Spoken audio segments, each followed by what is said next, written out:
thank you for joining the finale of the GRC Virtual Supper Club. And the topic, which is, does the path to greater resilience require a combination of increased compliance and trusted technology? Obviously, those of you that have been before, you know it's a global peer group network with the emphasis mainly on sharing, learning, and ultimately trying to have some fun within governance, risk, and compliance. We've done our best in the last 2 episodes to keep it bite-sized. I said we've done our best. We've gone to 740 on both occasions. But again, I'm going to try and utilize the COVID scale for the speakers. So we try and do our best to keep on track. And we'll see where we go. But hopefully you can stay with us till 7:30, and I'll do my best to finish the panel session on time. There is a chat function on the side that you're able to ask questions on. I will do my best to put those to each of the speakers and to the panel at the end, and respond to you if we can't in the session via a paper that we'll put out on the content feed at a later date.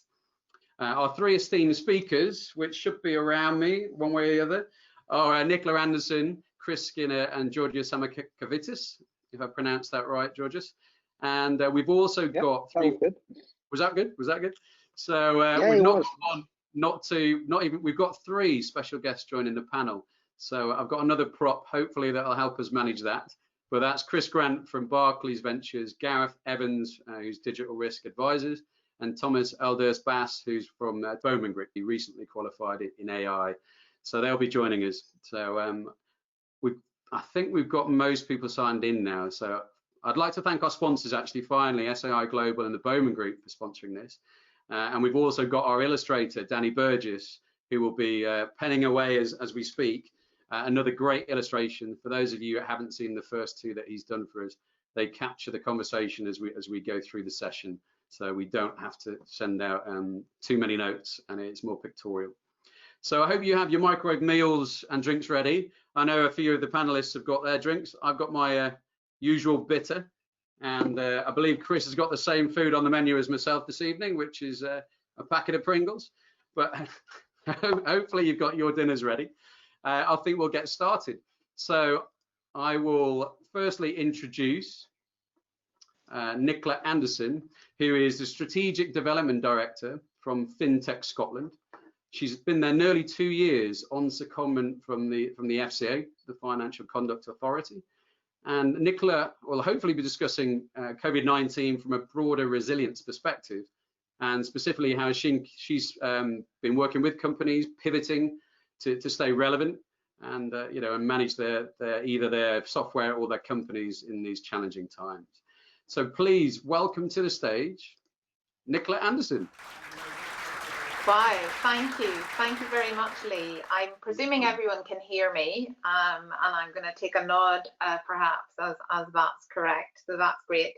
I seem to be starting lots of conversations these days with can you hear me, as we think about this virtual world. So it's great to be here and connected in this virtual way, and thank you very much, Lee, for organising and for inviting me. It is my first supper club, it is fair to say, and I have come armed, not with supper, but with a drink. So I'm going to enjoy the evening and the conversation. Nicola Anderson from FinTech Scotland as the Strategic Development Director, and really lucky to be there actually as I pivot and think about my own personal resilience and building up my understanding of how the financial services sector is changing, and building my understanding, as I said, of FinTech in particular. So this question then, does the path to greater resilience require a combination of increased regulatory compliance and trusted technology? It's a big question, I think you'll all agree. And I suppose as I've been mulling this over and thinking about what I'd say this evening, I don't think there's been a better time really than COVID-19.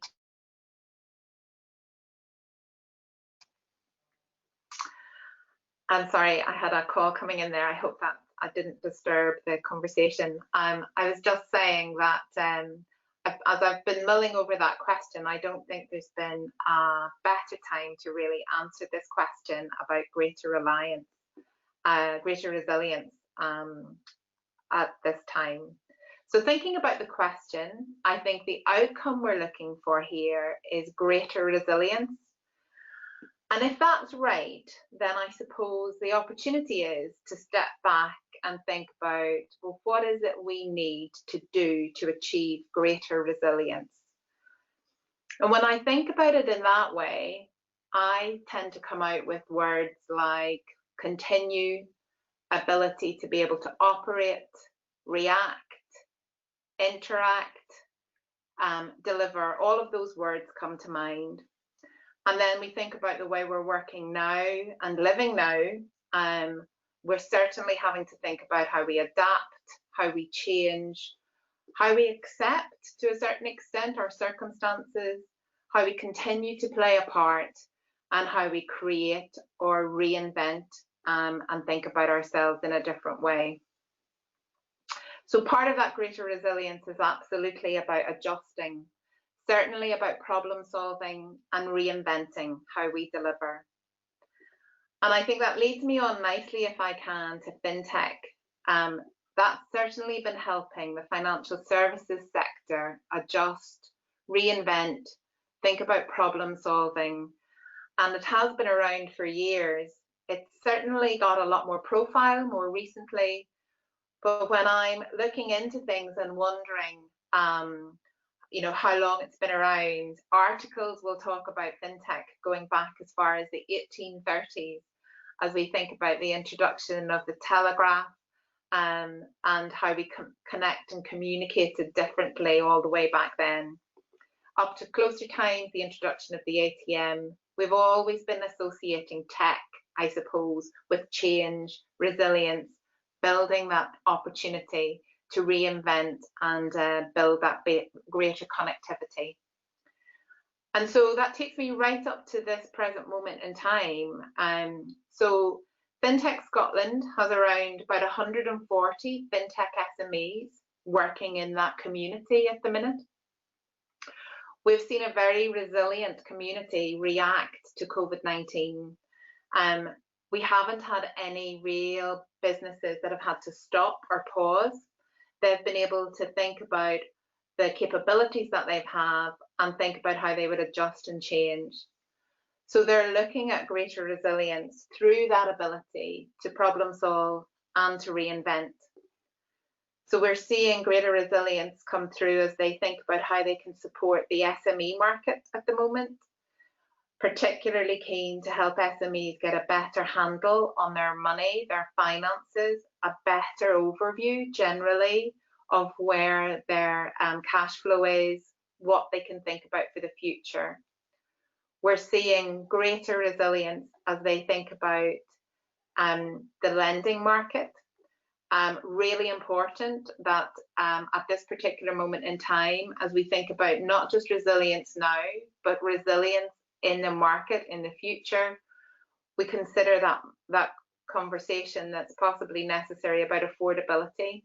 And FinTechs at the moment, as you will all know, with their capability, their tech and access to data, can really generate some really accurate insights to help us get a really clear picture. And they're also helping people build resilience as they think about personal finance and personal money. So that kind of is, they've set the scene quite nicely as we think about personal resilience. Thank you, thank you. I thought I'd lost the connection there. So I promised Lee I would touch on how FinTechs are pivoting, because I think that's a clear indication of the agility that's within that sector and the opportunity that they have to pivot. And I suppose that, Lee, I should have mentioned the poll questions that I had talked to you about, because as I was thinking about this, I was wondering, is it just FinTechs that can pivot and adapt, or actually are the incumbent FS sector able to kind of innovate, or do legacy systems cause them to cause some difficulty there? So I'm curious about your views, please, on that question about innovation and legacy systems and what might need to change to kind of help us adapt to that. In the FinTech space, we've been astounded by the FinTech's ability to think about the capability that they have and to generally consider how they would change. So let me take you through some examples. We have a fantastic business in the FinTech community in Scotland who is really working to try and make sure that people have access to vital services that they need, and legal services, financial services, helping somebody prove their identity and their ability to interact with those services in a digital world is the specific focus of that business.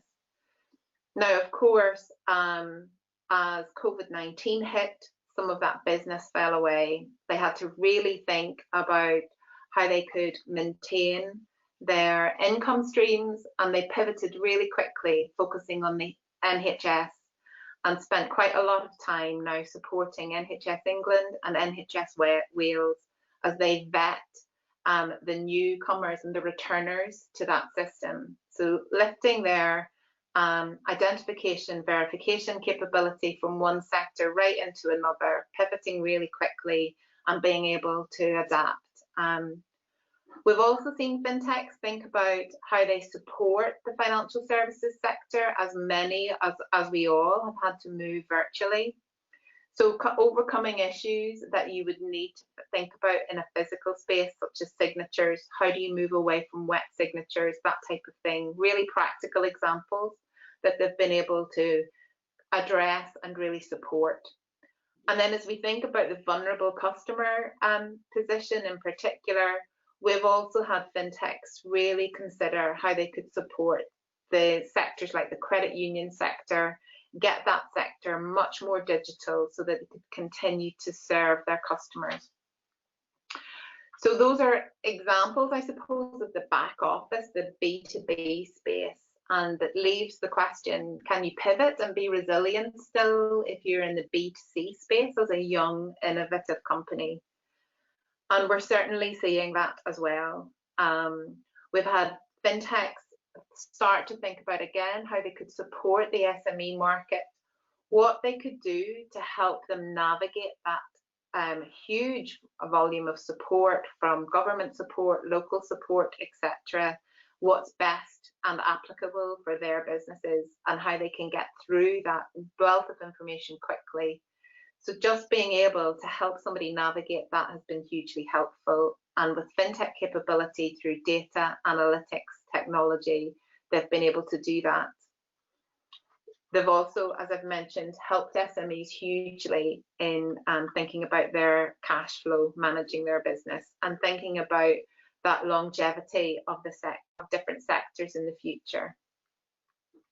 Probably one of my favorite examples, it is fair to say, because I am a lady who very much is interested in financial inclusion. And that reminds me, I guess, Lee, of my second question, as I started.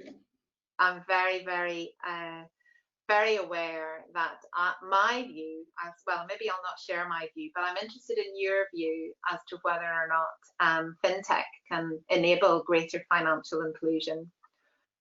But one of the businesses that we have really seen pivot and start to think about how they could support vulnerable customers and build resilience in people's finances as well has been a business that has used their AI, tech, and data analytic capability with access to open banking and that ability to integrate into services. Start to think about how they could help people understand if they would be entitled to universal credit or social security benefits. And that's been a huge driver. We've seen the debt sector here in Scotland really rally around that capability. Really interested in how that FinTech is supporting and working so that they can help support people in this most vulnerable time. So I've had my 5-minute warning and I will certainly move on. Thank you very much. So those are some examples of pivot, and I've possibly stretched the question, I absolutely accept. But it is I'm taking this broader view of greater resilience. And as we think about that, I think I'm stepping back and wondering, what does greater resilience really look like? I think at its heart, and it's my personal view, we come to things like trust. We have to trust the systems. We have to trust that they work. We have to trust the communications and the access, and that they're reliable. So trust is a huge thing as we think about greater resilience. I am of a view that security it forms a huge part of that trust, of course, and technology in the world that we work in at the moment. Technology certainly enables us to be more resilient, as long as it's secure and we trust it. But I'm going to add data. So data in a changing world will help us maintain our resilience. And as we think about access to data, and we think about how we use data, and think about the opportunities, I suppose, that data provides to really help us understand resilience and support people through COVID-19 and beyond, I think data is something we have to add into our thinking as we think about greater resilience. And finally, ultimately, I think we have to consider people, our teams, our supports, those people who work with us. People will really help us think about greater resilience. So it's not just about tech. So I'm going to pause there. I'm really interested to see what the polls have said, and I'll be happy to take any questions. I think I may have even saved a minute or two. You've done very well indeed. I was going to interrupt you with breaking news. I've not had much time this week to generate any fake news, but Heinz Super introducing regulatory alphabet soup, I believe. Just came out literally a few seconds ago. But no, that was great timing. Thank you very much, Nicola. Thank you for that awesome talk. We've got a few questions that have come in actually, and just conscious of the panel and how many we've got, I'll try and keep it moving, and maybe we don't video in unless people specifically say they want to. But we've got a question from Cheyenne around, for SMEs, seems like the focus for a lot will be on the survival in the post-COVID-19 era. When you are looking to survive, how do they focus, in your opinion, on tangential objectives like future resilience? Oh, wow, there's a big old question. I wish I'd chosen another one. So it's interesting, actually. So many of the fintechs are SME businesses, small, innovative businesses. And as they think about how they survive, they have been really thinking about the broader capability that they have, and the breadth, you know, how agile they could be, and where they could focus their attention to kind of move and make sure that they have income coming in. So they have that ability to be a horizontal, I would say. We're very much starting to think of fintech as more of a horizontal across a number of different sectors, as opposed to just a vertical, perhaps, in financial services. And so with that ability, you know, there's that opportunity to really think about continued income stream. And connected to that is the need to be able to continue. That continuity is vital. So those, and the need for secure systems and access to resources, all of those types of things are front of mind. I hope that answers the question. I think so. That was a great answer. I was just seeing more coming in, so if you saw me looking to the side, I was reading those to try and prepare you for the next one. We have one from Bill Sterling, actually, who was asking, Nicola, do you think the fintech sector is proving to be resilient now by design, or is it easier for them because they are smaller and less complex? It's really interesting, actually. I think there's an element of this, and I know that others on the panel and others speaking will have a view too. So my perspective on this, I think many of these SMEs are used to knockbacks or failures, if you like, as you start to build your business and you start to build that proposition.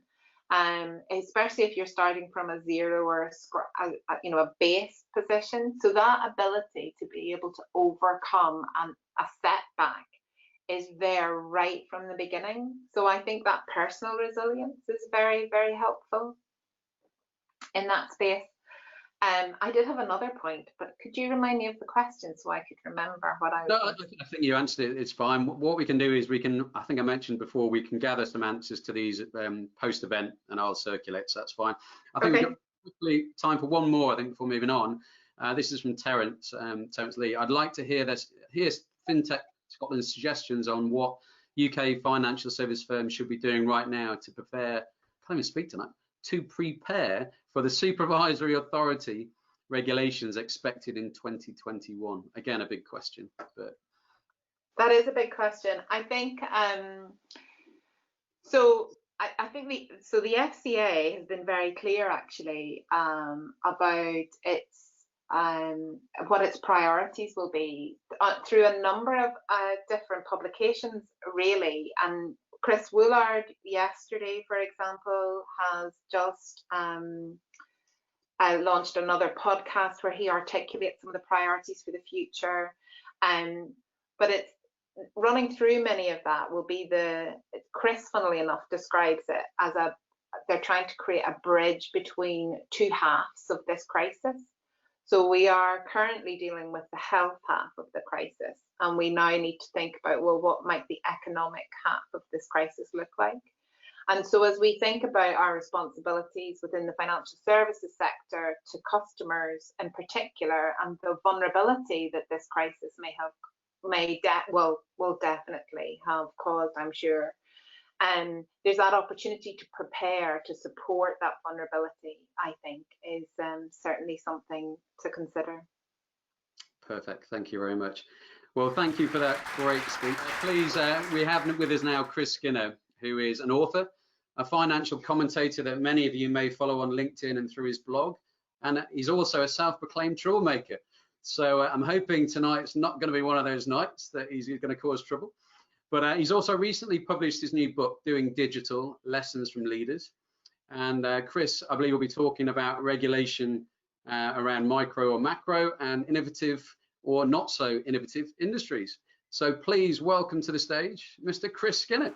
Thanks, Lee. And building on Nicola's opening statements, I guess I will start with defining a little bit around how I see FinTech, because in my presentations, I talk a lot about how finance and technology are coming together, and finance is a marketplace that wants stability, security, reliability, and resilience, and the avoidance of risk.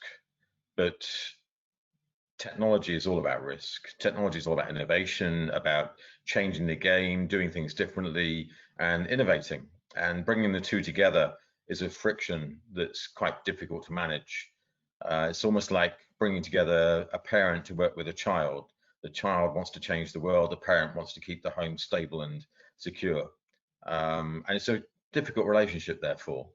But what we are seeing is a lot of technology companies being created to do things that are visionary and innovative and different, and being created by children. You know, there are actually companies being created by teenagers that are changing the financial markets, such as Stripe, started by John and Patrick Collinson when they were 21 and 19 years old, or Ethereum, that was created by Vitalik Buterin when he was 19 years old. And that's now the smart ledger contract system that everyone's looking to use for the future infrastructure of our marketplaces.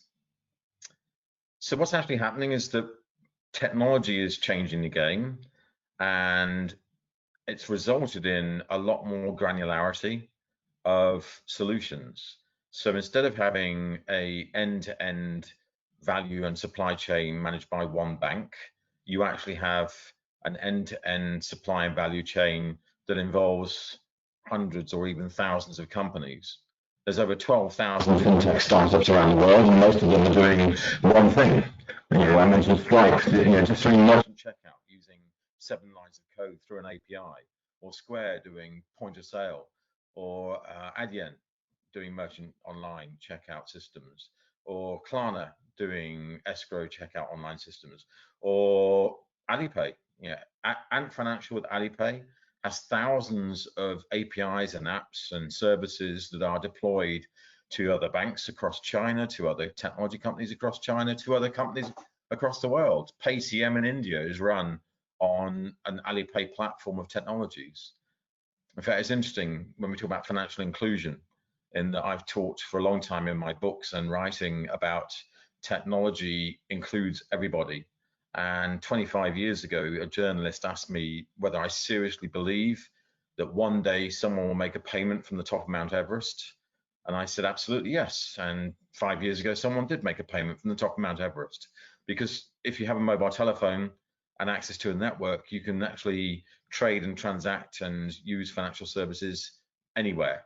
And that means that everybody is included in the system. Stunning figure is that thanks to the technology stack that India's built, they have moved from, in 2010, having 35% of the population having access to banking to, in 2018, 82% of the population having access to banking. But it's basic banking, you know. And what's amazing about basic banking is it's very simple, it's very easy, and it's very cost effective. The WeBank of WeChat in China is a financial inclusion bank where the average account costs less than $50 a year to administer. I'm pausing there because the average account in most countries will cost at least $20 or $100 or $1,500 or more to administer a year. 48 cents a year, thanks to technology. And so what this actually gives us is a perspective that there's thousands of companies doing very specialized things using technologies that are trusted via APIs, open banking and apps and cloud. And can we incorporate and use those in a better way? And my view is that banks over the next decade will become the trusted providers of apps and APIs from thousands of specialist companies. And they have to move in that direction. When this crisis hit, my bank, a very big bank, had a problem with the online services, so I couldn't get access online. They don't have a mobile app, which is quite incredible. Their call center shut down with 4 hours notice because it was based in India. So I couldn't call them because they didn't have any staff to take calls in India or in the UK. Everyone was locked down and at home. They're now banging on the door of cloud providers to say we need cloud services, and the cloud providers are saying, well, join the back of the queue because we're going to service our customers first and then those who are about to buy from us next, and you're last on the list. And what this crisis has actually delivered to us is 2030 and 2020. Digital transformation is going to happen dramatically in this year, and it's because of the global pandemic. Most of the large traditional institutions were caught with their offices having a backup as another office. They weren't backed up in terms of digital. And so what they have to do now is move to digital services. And that's going to be a dramatic move in the next year. Small children. They always come in at the worst moment. There we go. And Chris, let me know when you want to run the poll as well, that question, and I'll do that, and I'll turn my camera off. We can run that now. I mean, do financial institutions use technology well is a core question that I was going to ask, because I'm writing all the time and talking all the time about digital transformation in financial services, and the fact that most of the companies I talk to are treating digital deployment as a project and not as a institutional change. And I think that's the biggest issue we face, which is having leaders who understand how to use technology well in finance. When most financial institutions are run by financial people, they don't understand the technology opportunity or risks. And it's been very well illustrated in this crisis. I was just saying that the physical office was the backup that most financial institutions had, because they believed that the biggest threat to their physical office was a terrorist bomb. They didn't believe it was going to be working from home and being forced to work from home. So this is a radical moment of change for every financial firm to say, wow, we have to create a business model where our employees can access our services from home securely and with minimum risk. And that's what cloud is all about. But equally, it's not just the employees, it's how do we deliver services to customers securely and with minimum risk through partners? How can we find partnerships that augment our capabilities? Because if there's 12,000 fintech startup companies around the world doing one thing brilliantly well through an API or an app or analytics or cloud, can we really believe that our company can do what we do better than them? Can one company doing 12,000 things do that better than 12,000 companies doing one thing? The answer is obviously no. And so as we move towards the new world, we're going to move to a world of integrating partnerships, collaborating, and generating new services via digital platforms. And I guess I'll just come back to your theme, Lee, which is, do we need increased regulation and compliance for trusted technologies? And the answer is no. What we actually need is more fine-tuned, granular regulation to address trusted technologies at the level at which they're operating.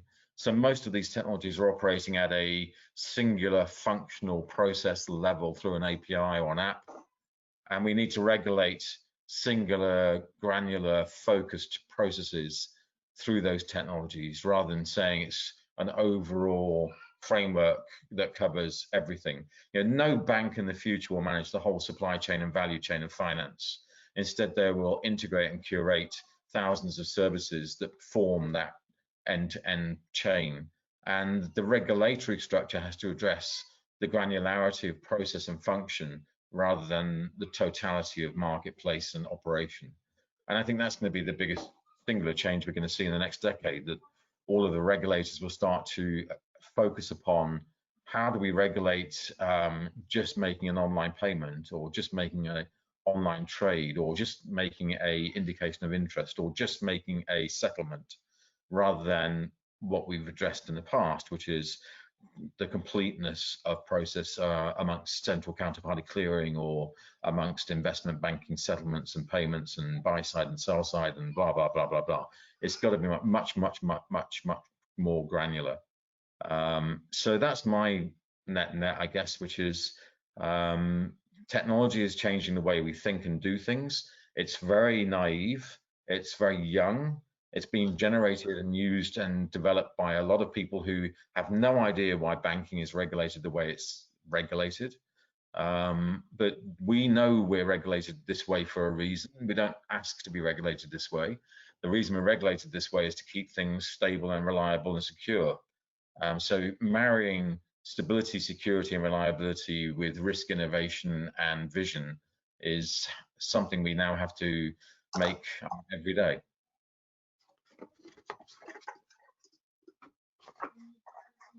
Brilliant. And I was just going to bring it down here to number 5. So I don't know if you were able to see the poll results on your screen, Chris. 21% said yes, 58% said sometimes, and 21% said no. So I don't know if that was in line with what your expectations were, or. I would actually say that the ones who said yes are maybe a little bit deluded. The ones who said sometimes are optimistic. Got you. That makes complete sense. We've got quite a few questions come in, actually, and it goes from quite broad to quite detailed. So we got a bit more time, actually, because you finished bang on 10 minutes, which is great, which is from Mark Leopold, which is, becoming a trusted party is key to running a bank. Banks traditionally rely on sticky funds. Is there evidence that new banks can rely on these sticky funds, given that trust can be impaired suddenly? Well, it's interesting what we're going through right now, and that some of the newer startup challenges are getting some very bad headlines, particularly around the way in which they're treating staff, for example. But equally, I find it quite interesting that when I look at the newer banks, I tend to reflect upon both my own experiences and those of my friends who say they like to use them for everyday banking and finance and payments, because as a lifestyle choice, they provide great services. But when it comes to the more complicated things, they go back to their boring old bank. And I often say that, boring old banks will get boring old business, and challenger banks will get everyday business. But the everyday business isn't necessarily going to generate the profit, because it's just doing everyday transactions, payments in stores and at restaurants. when you get into the more complicated things like loans, mortgages, and credit provision and investment advice, you know, I think a lot of people do still trend back to their old bank, and it's partly a trust thing, which is another factor I often come back to, that if you have a physicality, it's very different to if you're purely digital. Yeah, although I'm an advocate of purely digital, I'm also an advocate of trust, and trust is created through physicality. Yeah. And there's quite a few banks, in fact, and in fact, there's quite a few technology companies that are opening stores. You know, the Apple Genius store, the Amazon food stores, and Amazon bookshops in the US. They're opening those because that adds an extra layer of trust. And really, what that physicality does is it creates and engenders a feeling that I can reach out to you and hit you if I need to. And you know, that's actually a key factor in financial services. You know, I can use a challenger bank for everyday services, but if I've got £100,000 that I'm investing or saving, and suddenly the app goes down or I can't get access, you know, that factor of being able to get physical access is actually quite a critical differentiation. No, I completely agree. We've also we've got quite a few, like I said, but Paul Barker's come with one actually, which is, do you think that a shift more towards principle-based regulation rather than prescriptive regulation would free more organizations up to be more adventurous in their tech solutions? Yes. Perfect. We'll move on. Yes, is the answer to that. I'm completely against prescription-based regulations. I mean, the Napoleonic approach of the continental Europeans doesn't work, because at the end of the day, it just means that you end up with handcuffs that you know, stop innovation and ideation. Principles-based regulation, I think, is and has been pretty successful, but now we talk mostly about outcome-based regulation. And really, that's where we have to focus, which is, what is it we're trying to achieve? What is the outcome that we want to deliver? You know, if we want more competition in financial services, how can we support and promote that? And then let the players play, and they can work out how that develops into the prescriptions and the operations. You know, it's been very interesting that in the FinTech community that's been generated in the last 15 years, in every country, almost the first thing that they do is they go to the government and to the regulator and say, create some regulation so we can play. Because without regulation and without government endorsement, it's very difficult to be trusted in finance. You know, so you end up with this idea that, on the one hand, the regulator has to create the prescriptions, but they shouldn't be prescriptions. They should be principles and outcomes that the players can then generate their structures around. It's far more effective. Another great answer, thank you. I'm going to combine two just to finish off. We had one again from Cheyenne, but we also had one from Peter Shelnick, which is both kind of related. Cheyenne's was, what does good look like, or what does good use of technology look like for you in an ideal world? And then Peter was saying, could technology make banking obsolete? That might be moving more down the blockchain kind of element as well. But I'm going to combine those and offer them to you as one, if that's all right. Well, again, if you've read much of my stuff, you'll know that I argue continually that banking will never be disrupted or destroyed. And although technologists love the idea of disintermediation and destruction of banking systems, the fact is that banking exists the way it does for a reason. It's regulated the way it is for a reason, and it will be around for the never-ending long term for a reason, because it's a core of how we do business, and you don't get rid of it. It's at the heart of the economy and at government and at society, and the regulatory and requirements are there to endorse and support that key role between government and society. So banking will never disappear because of technology. It will be changed dramatically by technology. I mean, we'll probably see a lot of banks acquired and merged because of technology, and banks that fail at doing technology well, but we won't see banking disappear.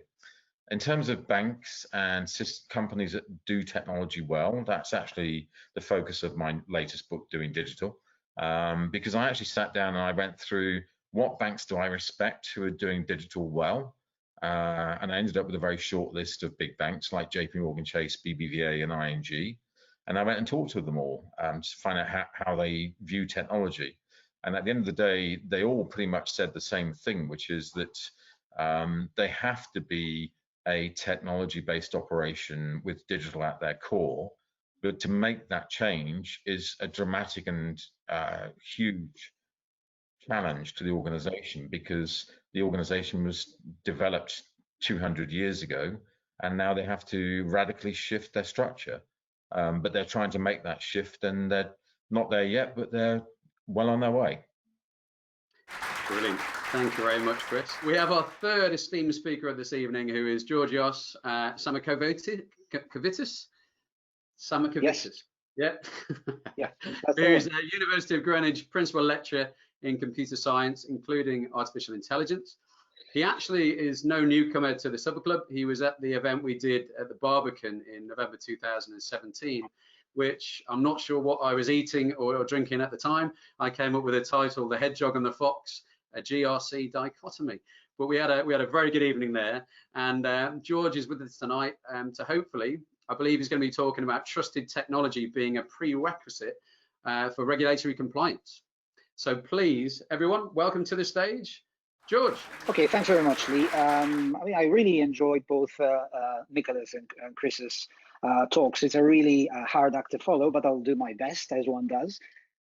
So as you know, Lee actually revealed, the first area I wanted to start with is precisely, turning the question of whether the two should go together into what I tend to think is the real question behind the theme, as I see it, is the extent to which trusted technology is a prerequisite to regulatory compliance. And I believe it largely is, not solely because of the new, rich affordances of the so pronounced miracle technologies like AI and machine learning are, but also because there is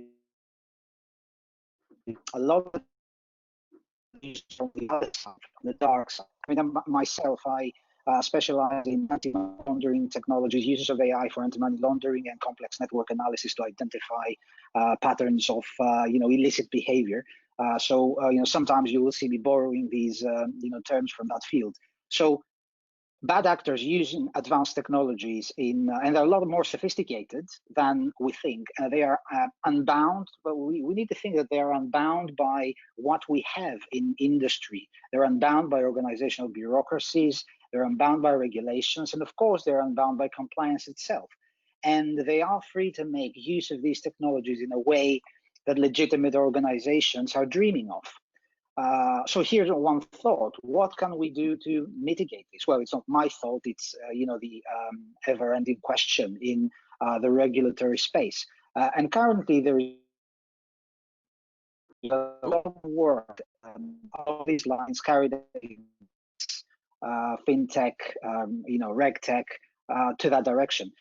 So it's really, a matter of staying abreast as AI and ML is being put to work, whether we want it or not. So these technologies are being used in a very sophisticated manner, whether we like it or not. And I think, it's critically important that regulators and industry alike do onboard it, not just because it's innovation, but because, well, at the end of the day, I believe we have to. Given that most of what we are speaking about is technology and what we call data-driven models and so on, I'd like to start with my usual opening disclaimer, which is two parts. The one is that of the motto of garbage in, garbage out, that any model is as good as the data you feed into it. There is to leverage the right data. And also going back to a point that Nicola made on the importance of data, and I would like to add data quality, resilience, availability, security, transparency, which become even more critical when we are talking about legitimately leveraging the artificial intelligence, the blockchain, and all this hot technologies, machine learning, and so on. The second part of my disclaimer is that I think we always have to remind ourselves that technology is about, in this field, is about decision support. It's not about decision making, at least as we define it now. So I'll talk about, of course, later about certain aspects that may get us to think closer about how close we may or may not be to delegating decisions to machines. But at the moment, to stay decision support, not decision making, and that any model is as good as the data you feed into it. My second point I'd like to make here is that technologically supported decision support is not necessarily AI. I mean, so we have to be careful about how we use the term AI. I know that this sounds very, basic knowledge, but we have seen a lot of use of the term AI, and I don't think we've seen enough use or enough real use of it. I believe, and I guess many of you may have the same experience than I do, that AI is more talked about than used in, even the most prominent place in the industry. I'll avoid to mention names, but I know some organizations claiming to use, to be at the forefront of AI, but really doing very basic things. So for technologies, things like rule-based systems, simple, have been in use for a very long time. But very often we find that there is more artificial and less intelligence in them. And that's also a difficult equation to crack, and for good reasons. And take a typical example. If we think about anti-money laundering, if we think about customer profiling or client onboarding, balancing on the one side the commercial risk introduced by misidentifying a customer. Thank you, Lee. A customer with activity. Thanks. Well, identifying a customer's activity as misidentifying it as malicious, with on the other side the exactly the opposite, missing out on malicious activity through the same misidentification is, just puts the so the race is really for the technology to become more and more clever and precise in lowering these error margins. And if you look into, well, from the field I'm involved in, academic work on machine learning models and the like, this is the one major question in model development and model validation: how we can develop accurate models. The cost, of course, of a poorly performing model is much higher in industry. It's not an experimental environment, so the cost can be huge, it can be disastrous. So again, I see a lot of justification behind the disbelief of to the again so proclaimed miracle technologies. Which gets me, and that's before. Where pertinent questions arise, as the question of what we call AI explainability. This is known as, there is this term called explainable AI, it's nicknamed XAI, and again, there's tons of research around that. What that is what that relates to is how we can have efficient models that are also, that we can also explain how they work and what they're doing. And this is easier said than done. So that aside, the motivation for developments in XAI is precisely the need to strike that balance that I mentioned between efficiency on the one hand and compliance on the other. So, for instance, that a black box model turns out a solution, even when it's more frequently right than wrong, does not make that model operationally useful. A lot of these terminology we use for certain machine learning methods like neural networks. And that, again, is for a good reason. Regulators often require industry to be able to support their decision models with explanations of why a model makes one decision or another. This may change in the future, and as technology becomes more efficient and as explainable AI comes to the fore and more research is done, but the equilibrium here is very sensitive. It is about balancing between making the right decision and knowing why the decision is right.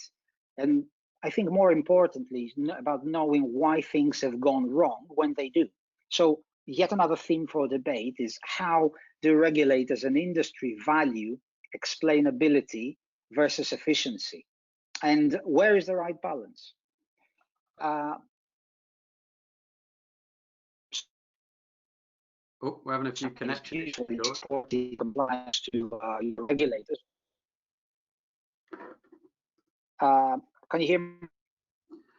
Yeah, I think hopefully everyone's been following, but it's cut in and out a couple of times and freezes now and again. But yeah, please carry on. I think we've still got 5 minutes left, and we've got some good questions coming in. And if you want me to run the poll, just let me know. But yeah, it just flickers now and again, but we'll stick with it. Yes. Yeah, I mean, yeah, feel free to pop out the poll. It's all right. Yeah, so, I'll do that now. Yeah. So what I was actually looking at is, if we were to accept that AI is useful in supporting compliance to regulations, what is it adding and why, and who's verifying they're doing what they're supposed to be doing? So we talk of AI and other hot technologies.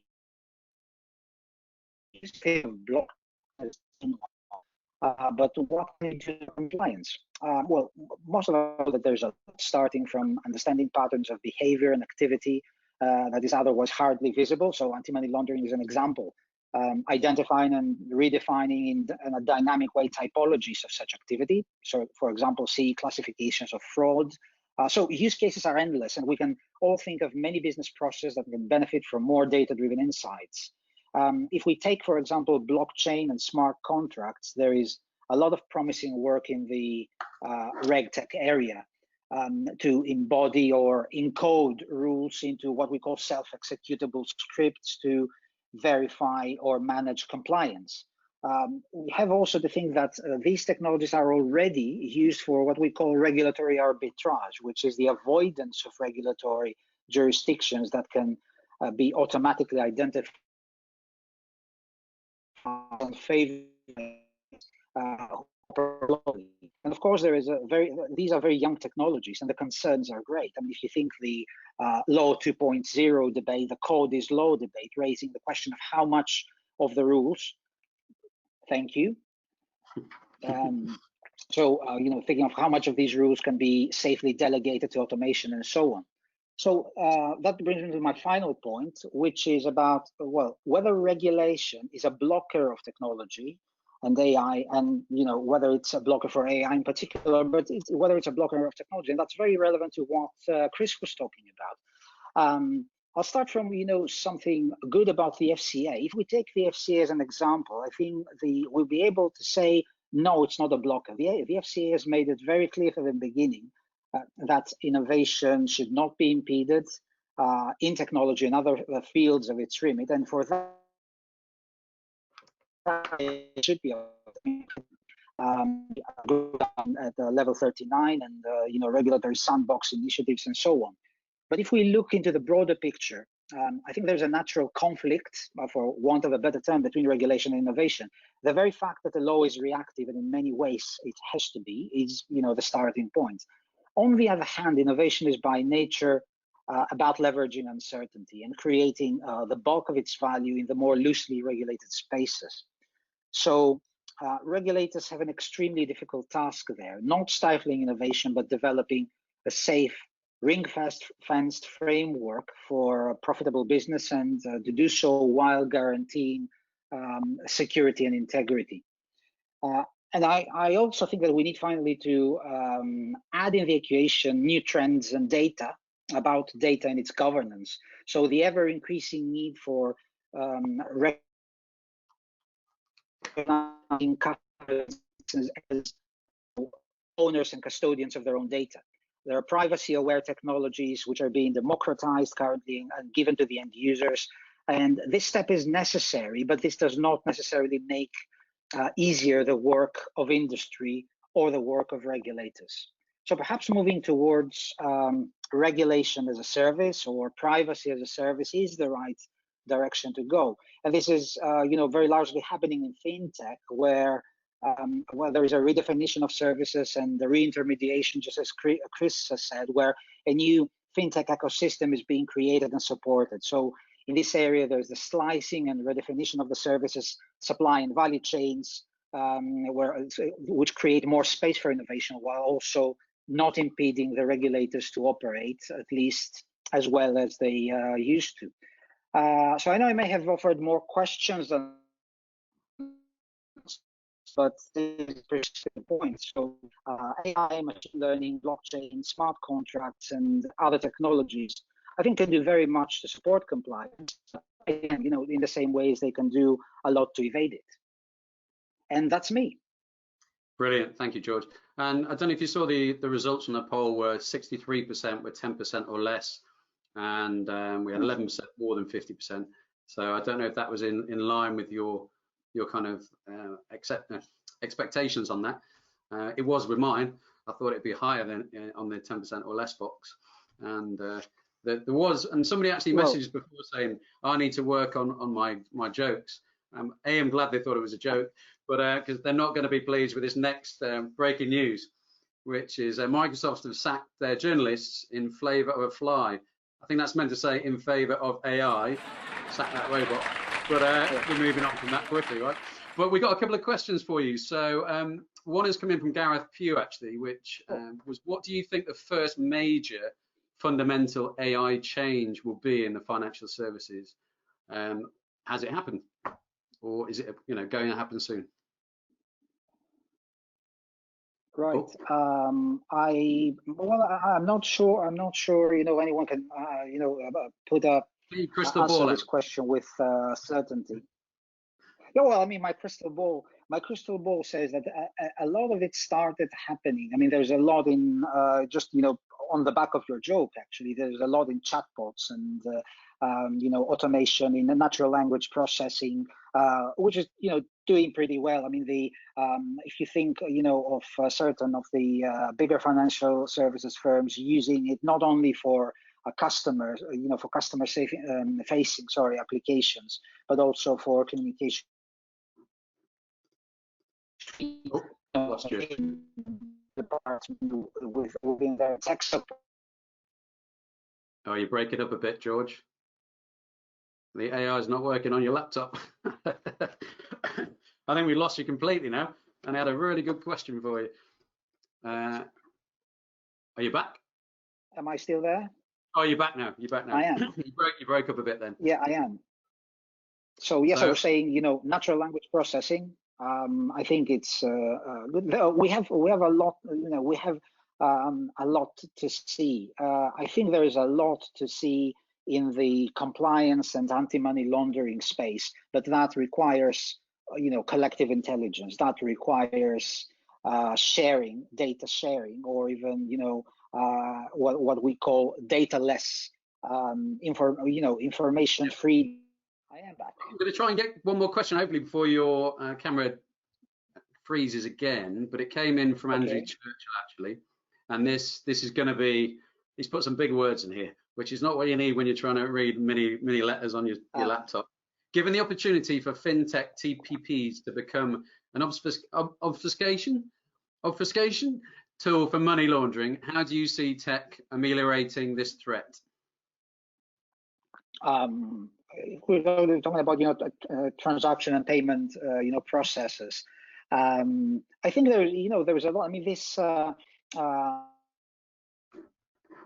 know, this as a service, you know, model of any AI as a service, you know, AML as a service is, I think, a powerful actor in that new FinTech ecosystem. It can do a lot, and it can do by offering, you know, onboarding services for areas which, you know, we are currently now not dealt with by specialists. They're dealt with by specialists within the organizations.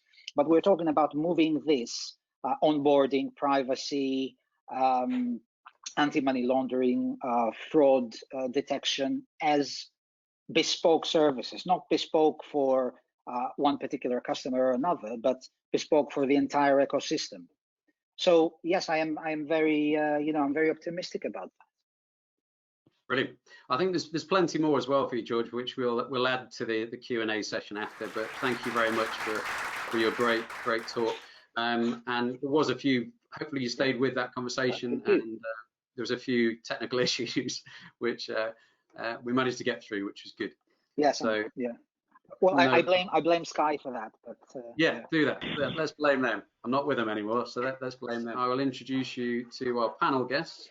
Not one, not two, but three panel guests this week. So first of all, we have Chris Grant, who is Law Tech Director at Barclays Ventures. Hey. And I don't know where he is on your screen, but he's down there on mine. We have Gareth Evans from Digital Risk Advisors, who I've worked with at PwC, and he's a regular attendee at the Supper Clubs. And we have Thomas Alderse Baas, if I pronounced that right, Thomas, who is AI certified very recently, and is a senior GRC leader at Bowmen Group. So we will, hopefully, if Nicola is able to put a camera on, we can get. I can hear you. That's good. Yes. So what I am getting a message when I say share my camera, Lee, just so that you know, it is telling me that all webcam spaces are currently being used. If one becomes available, we will let you on. So I'll turn it off and then I'll let you on. But before I do, I wanted to, this is going to be interesting in managing, the 6 people on the panel. So I've got a very cheap "have I got news for you" wheel for when we go around, and I'll choose who gets the question first as we go through the next half an hour. So let me turn my camera off and I'll start asking the questions so we can let Nicola back in. So here we go. Let me do that. And that should allow you into the room. While we're doing that, I've got a couple of questions that I think might be pertinent for Gareth and for Thomas very quickly. But Gareth, there's one for you and the group, obviously. How helpful were these PRA, FCA operational resilience requirements be in managing future crisis? Should non-FS entities consider adopting its principles? Okay. Thanks, Lee. I think, actually, if it's all right, I'll just talk a little bit about some of the challenges I'm seeing in the banking sector that might then speak to whether those regulations can be helpful or not. I think very much about the here and now, right? So, the last few weeks, and the feedback I'm getting is that we're getting through this, but it could have been a lot easier, right? So we had these huge BCM plans, these business continuity management plans. We finally got to dust down for this very kind of an event. But there are fundamentally 3 challenges. One was they were simply too large and unmanageable. They covered absolutely everything that a bank might operate day to day.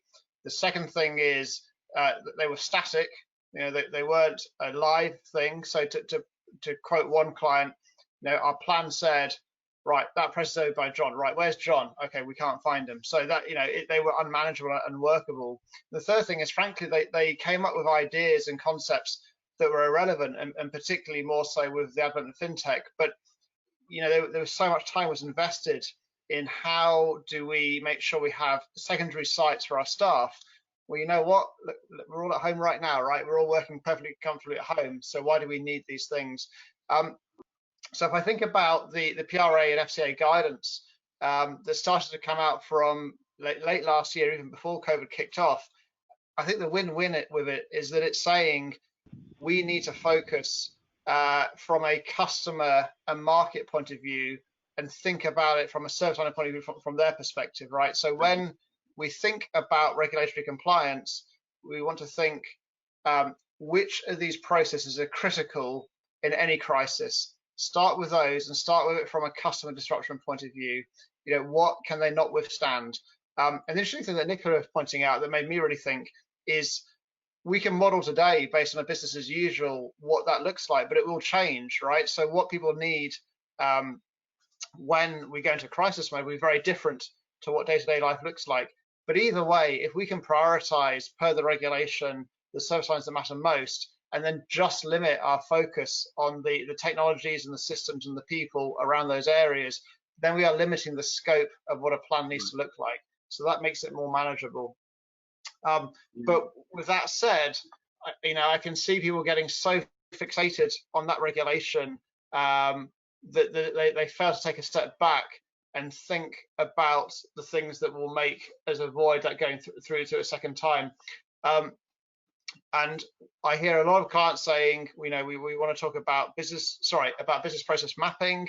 We need to think about how we use GRC systems to better monitor the risks around that and so on. But when I think about this crisis or any crisis, one thing that will be pertinent to all of them is it's an external event. It's an event that we cannot control, and it impacts our customers who are external to us as well. So how would we use AI to be better cognizant of the things that might impact us and that will impact our customers? If we just look at static internal systems and legacy systems, then we have a problem. So, I mean, I'll put that to the rest of the panel. Back to you, Lee, about... No, that's great, mate. Thank you very much. And, we can build on that as we go through the next 20 odd minutes. But in terms of just getting a quick question to Thomas and then to Chris, really. There's one for Thomas around what emerging technologies do you see helping GRC professionals achieve greater resilience and to address their regulatory obligations? Right. Yeah. So that's an interesting question. So I think to me the number one emerging technology is AI. We have heard it a lot this evening already. Interestingly, none of my customers that I've served over the past decade have been taking AI as a solution into account. However, what I've also seen is over the past years, I've seen an increase of interest and maybe even readiness for them to start leveraging that. Also, interestingly, like more than a decade ago, I received my master's in AI, and one of my first.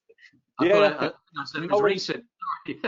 yeah. Well, I got a recent certification as well because when I started to apply for a job, interestingly, the commercial companies didn't really know what to do with me, and that has been a very big change over the last number of years. Within the GRC domain, I think machine learning is the branch of AI most promising and valuable.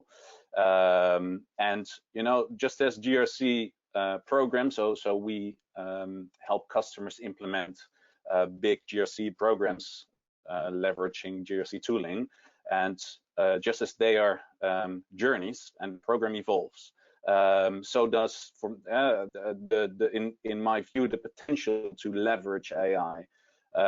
So over time, the amount of valuable GRC data increases, gaps become visible, and things become more integrated and connected. And one thing that machine learning loves is good quality data, and I've heard it a number of times already. I think with Nicola already, and Georgios, of course, mentioning that as well. So one of the interesting things is that with AI, different solutions, it's applicable in many different areas. So we can start small with the low-hanging fruit and increasing complexity over time, so that we can let AI prove itself to the business. So let's say the land and expand methodology incrementally instead of the big bang disruptive approach. And some examples are a lot of new laws and regulations are coming in, and we might as an organization. Sorry, we might have to hold on the examples just in terms of time, Thomas. But no, sure.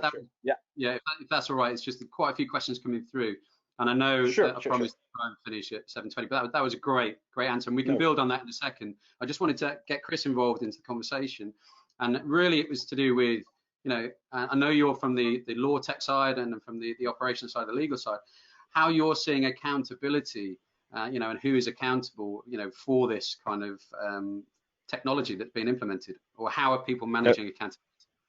Look, it's one of the biggest questions that come up, and lawyers get very nervous around risks, and AI in particular is a huge source of debate, and often it kind of starts with, I always find it fascinating, it always makes me laugh, when lawyers will talk about, when they talk about AI, the question is, well, how accurate is it? What's the percentage of accuracy that you're getting through? And I kind of want to throw it right back to them and say, well, what's your percentage rate of accuracy? Because not all of our cases work out the way we want them to.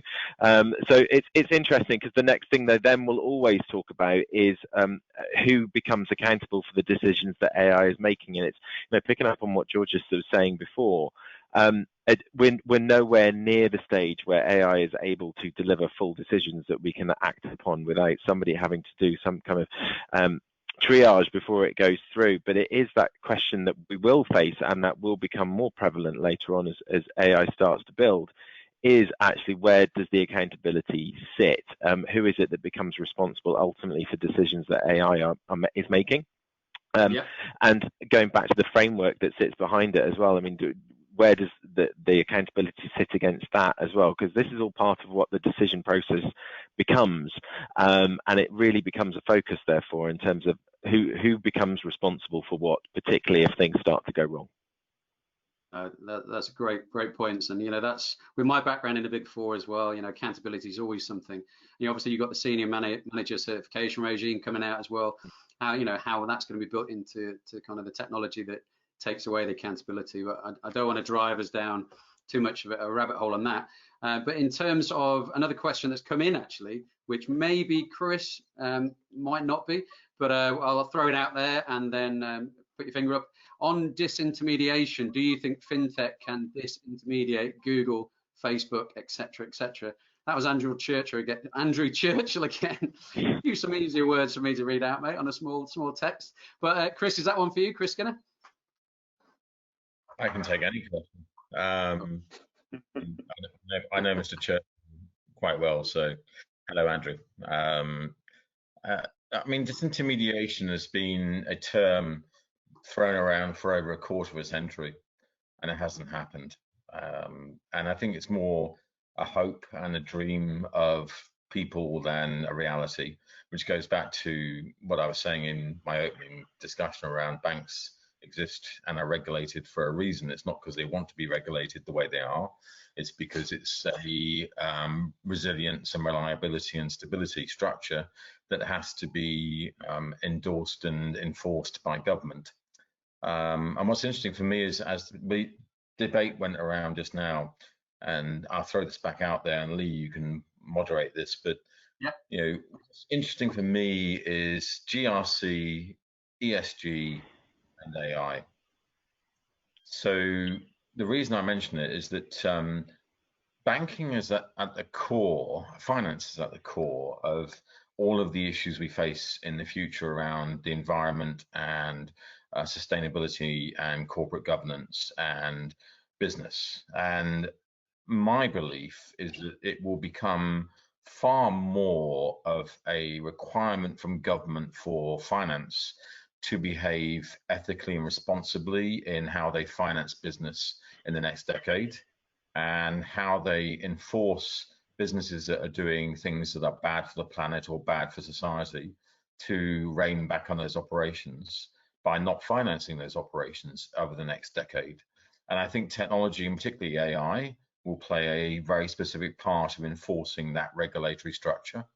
And it's a very different way of thinking, because right now, a lot of banking has no real requirement to enforce being socially useful. But in the next decade, I think that's going to be something the government will ask the banks to do. And a good example of why that's happening is right now. In this crisis, the financial system is the link between government and small business and consumer. And so that link and that structure of regulatory requirement, because banking is part of governance, becomes very interesting in the next 10 years post-pandemic, as we move into focusing more on the climate emergency and the sustainability of our planet in general. No, that's a very good point. I think I did see a hand get raised then, and I've realized that now I'm not on screen with my camera. I can't use my homemade wheel of risk fortune. So I think Gareth Evans had his hand up for add to that point. And I'll be quick, because I can see that Nicola below me might have a point as well. But I say to the point on AI, I totally agree. The biggest problem I see with ESG in terms of kind of sensible measures to say who do we invest in and who we don't, is that so much of the data we rely on today is self-generated. And so to the extent that AI, or frankly any capability, can help us get with independent, objective advice on who is, doing the right things from an ESG perspective, will be really vital. And I'll stop there and pass to Nicola Yeah, and just before you do, I think she's just, yeah. well, she's just dropped, I think, actually. But in terms of Peter Shelnick, actually had a question about would AI ultimately become self-regulating, which you've just touched on there as well, actually. And I think if I just try and send her another request, I think a call came in on a laptop. But would anyone else like to add to that at all? I'll just add quickly that, building on what Gareth and others have just said, AI will become a method by which regulators get direct access to data and direct access to markets. We've already seen that happening in Austria and other countries where the regulators are starting to look at direct automated regulatory requirements. And so if the regulator gets direct access to financial systems, then they will start to add the things like ESG into the governance of those systems. Great, thank you, Chris. Nicola, I think you had a point around the element that Gareth was talking about, or the piece. Actually, yeah, Chris's point on climate I thought was really interesting. Sorry, I had a bad connection and dropped off, so I don't know if the flow of the conversation has moved on.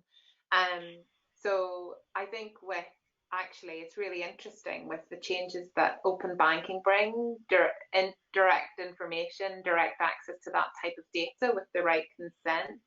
I think we'll possibly see a pincher movement as the regulators start to think about the role of banks and industry in the climate agenda. But equally, I think consumers will start to hold organisations to account as they start to think about, what better insights that they can get through the use of FinTech and through the use of that data that will then start to kind of give them that power where they could make some really interesting decisions about climate and climate change. So I think we'll see a pincher movement all connected through technology, data, FinTech and regulation.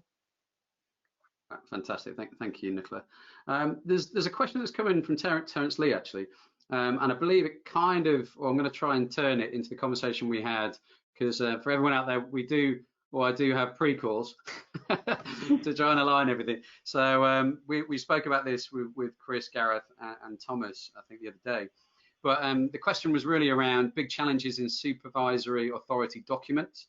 I think Terry goes on to mention impact tolerances, but in terms of the challenges to maintain them, and it just triggered something that Chris, me and you were talking about around e-signing, and okay, supervisory authority documents are going to go through this flow eventually, but obviously on the legal side, that's what you're looking at. But you mentioned about it's 20 years since e-signing started, and that's not really out there fully until the COVID-19. So I wondered if you had any response to that. Yeah, and look, you're absolutely right, because it's been crazy that these technologies and the ability to do this has been around for a long time, but it took COVID to really start to trigger a change of way of doing things, and having certainly lawyers who feel like the most resistant to change, let alone resistant to the adoption of technology, having to move away from wet signing, which just seems like an almost impossible task. But it has triggered something in that suddenly we've started to see firms coming together, working with regulators, so of course bringing in the Law Society, as well as the tech providers. And it's a real rare thing to see these groups of people coming together to try and find solutions. And hopefully it will get us closer towards embedding the way that we should be working, which if you can start to unlock that, then you can unlock so many more things. Because again, as you start to implement new processes and new tools, and you find ways of adopting them, it becomes easier to bring the next piece on board. And the more that we do of that, then the more data we start to gather, which means we've got more and more information at our fingertips to be able to drive things forward. So it's an essential, but it's a challenge, and it does need that kind of core group of people to take control. And to be able to do it. I mean, one of the biggest questions that we were still having, and it's only kind of 4 weeks ago we started looking at e-signing and the challenges to adopting it, there were still questions around the legality of signing things, and that became, witnesses and who needs to be present when these signings are being done. And it's just crazy to me that we are this far down the line of having the ability to do it, and we're still asking those questions. No, that's very, very pertinent to the conversation. It's a very interesting topic for me in terms of the adoption of that, because it's really when I started at PwC in 2000, We were just getting laptops for work, and then we were starting to see it then, and it's not really taken off. There's a couple of questions which I'll just quickly go on to. There's one for Thomas and one for George. The Thomas one is, what do you think the early use cases, and this is from Martin, will be for GRC? Right. So, I think one of the early use cases are companies are constantly struggling with mapping their controls to the different regulations to show their compliance to those regulations. And this is now one of those processes that basically needs to be done manually. It's something that just needs to be done. It's requested from the regulator. And this is one of those specific tasks that AI can really help out to basically predict those mappings for you. It's in addition, those new laws and or changes to regulations, new regulations that are could be very applicable to your company, to your organization, where also these new regulations coming in, look at cases where there's a link to a content provider feeding your GRC tool with changes to laws and regulations, new laws and regulations, where then AI can propose or predict applicability to your organization. So there are different levels of AI that you could leverage to help customers out to manage that. Brilliant, thank you, Thomas. And I just want to correct, maybe when I introduced you before, that you're actually GRC lead at the Bowmen Group. I may have got that wrong, so I just wanted to reiterate that. Correct. No worries. That's my error. Too many things on the screen popping up all over the place. So thank you very much. And quick question then for George then around that's come in from Mark Leipold again, is AI, who owns the patent? If AI creates it, who owns that patent? If the AI creates the information. Oh. Well, that's one of the. Am I there? Can you hear me? Yes, you are. Yeah. Okay. Sorry, I thought you lost me again, and no. I would blame Sky again. You see, that's one of the. That's one of the more futuristic. Well, not that futuristic. Oh, your laptop's not futuristic. We've lost you, George. Oh, it is. It's Sky is not futuristic. My provider is not futuristic. Anyone from Sky, in the audience, take it back to your engineers. So I recently, came across a PhD student in law actually, who wanted to do, and she was consulting with me about that. Wanted to do her research on the rights, the human rights. I can't find another term of machines in the future. Yeah. So do they have rights and do they have privilege? Yes, exactly. So it's a robot future and all that. You see, it's a very interesting question. I don't think that it's one of these puzzling questions. Who owns the IP? It really depends on. I think this is more of a legal question, and it really depends on how the legal framework of the organization is layered, and also how the courts will be, would interpret that. So it's less of a technical question. It's a really, very good questions. Very good question, but I'm sorry I can't answer it. No. Thank you for trying. No, it was a great question. Really, just conscious of the time. So hopefully we can go on for another 10 minutes, but just trying to throw it out to the panel then, and whether somebody wants to put their hand up.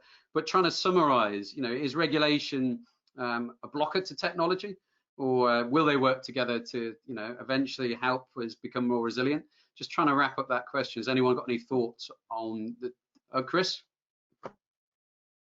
Yeah, I'd say it's not a blocker to technology at all. It's the attitude of the institution of the government that's creating the regulation. So when we've looked at the rise of FinTech, the UK became a leader because it was based around outcomes and principles-based regulation that was loose and allowed the innovation to take place with the right anticipated objectives, and that was emulated in Singapore, Hong Kong, Dubai, and other authorities. You'd have some very prescriptive regulatory structures in some countries, and equally you have some very fragmented and federated regulatory structures, such as those in America, that actually, because it's federated and fragmented, means that innovation and technology finds it very difficult to achieve outcomes. What's interesting is that we look at America, for example, and the fact they have the internet giants of Amazon and Facebook and Twitter and Google, but they exist because they are outliers to the regulatory structures of Washington, and equally they've created very effective lobbying to protect themselves against Washington. So, regulation is not a barrier for innovation and technology, as long as the regulatory body that's creating that regulation understands how to use it and leverage it and deploy it. And I think that's the issue, that in a lot of countries they use it very badly. No, thank you, Chris. And I know on the call we did earlier this week, we mentioned, banking is actually number 18th, near the bottom. Was it, Chris? In most innovative industries. I can't remember what you said the top was, but I know banking was 18th. Sorry, Chris?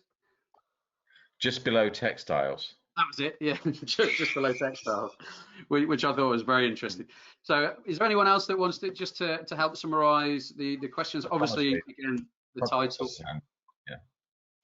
Oh, Thomas? Yeah. Am I audible? Yeah. So adding to the point of Chris above for me, I think it's also the point that the bigger tech companies or tech companies in general need to prove themselves to be trustworthy, to show that they can deal and handle those loose regulations rather than strict strict laws and regulations. And take for example IBM that announced to stop use facial recognition because of bias and inequality. It's something that's going on for quite some time, and this is one of those pitfalls of AI that you need to be very aware of. So yeah, I think that is very important message also to those companies. No, definitely. Thank you, Thomas. And then just really to summarize this, how helpful will said technology be in helping drive operational resilience? So what other technologies or data services might be necessary? That's an open question. I know Gareth, Chris, or Nicola haven't.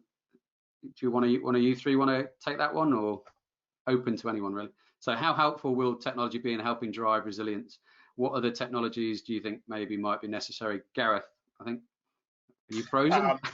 Yeah, no. So, do you know what? Can I just echo something the two Chris was saying earlier before we go on to that, which is that the error rate for AI in good applications, in certain applications, is no worse than it is for humans, right? But I think banks understandably are reticent to do anything until a regulator says it's okay to do it. So until regulators say this is a framework by which we accept that it's no worse than human error, then that's what we should do. But because it was a really pertinent point raised earlier. I think in terms of technology now going forward, look, the ones I'm talking about are frankly more tactical. So I'm hearing time and time again, we need to find a better way of connecting those systems that help us understand our underlying assets, and to the extent they are pertinent to those processes or those services that cannot afford to fall down tomorrow, right? So that's a mix of process mapping, our KRIs, and increasingly I think we'll hear about key resilience indicators, not just key risk indicators, and our ERP systems, whatever we use to run the bank operations day to day. The open question for me then is the role that AI can play in having a more external view, because the technologies I'm describing are internal looking. And so, as I was saying earlier, how might AI be better at understanding and predicting human behaviour during a crisis? And that, for me, is an open question. Well, George, as long as Sky works here. Yeah, exactly. I think these are really, really interesting points, and I think I will go back to my point about explainability, and I think this is where this is area. I think this is very interesting what Gareth just said. That systems are no worse than human beings. So why do we trust, the human being? I think part of the answer is because we can interrogate the human being and find out what was the logic for doing something. Whereas, especially where you get to the more efficient AI, the black box, approaches, the machine learning, the neural networks, the multi-layer convolutional neural networks, that you don't know what's happening behind. You just have a decision that is just turned out. It may well be right, but that's not good enough. So I think, this, when we are able to have, and I think we have some way to go, where we'll have more explainability in what the more efficient of these systems can do, then I think we kind of, crack a certain. And I think that this can well be a turning point in the way that we use and implement and trust AI. That's great. Thanks, George. It's a bit like speed reading. You've got to fill in the blanks when you're listening to it because of Sky. Well, we got the gist of it, mate. It made sense, absolutely. I'm really sorry. No problem at all. Then Chris, Nicola, as in Chris Grant or Nicola, is there anything you guys want to just finally summarise with on your stances on this topic for this evening? Nicola? So yeah, I was just reflecting. I think the question was about will technology help resilience? I think realistically, technology is here to stay. This is about mindset as much as anything else, and that opportunity to be curious about it and to really think about how it will support and enable resilience is the question that we should ask ourselves. Because it's definitely not going to go away. We're seeing innovation in this space all the time. Reg tech is a huge space within the FinTech space. And interestingly, coming back to that point I made about the ability for it to be horizontal, it just creates agility and the ability to be able to pivot between regulated industries. So it's my thoughts on this, Lee, is that technology enables curiosity, and through that we'll start to think about resilience because we'll think about things in a little bit in different ways. No, that's a brilliant summary, thank you. And Chris G, is there anything you'd like to add? Yeah, I completely agree with Nicola, and I think the themes that everybody's been pulling out there, but there's a real strength in technology is here to stay. That's the thing we all just have to get our heads around.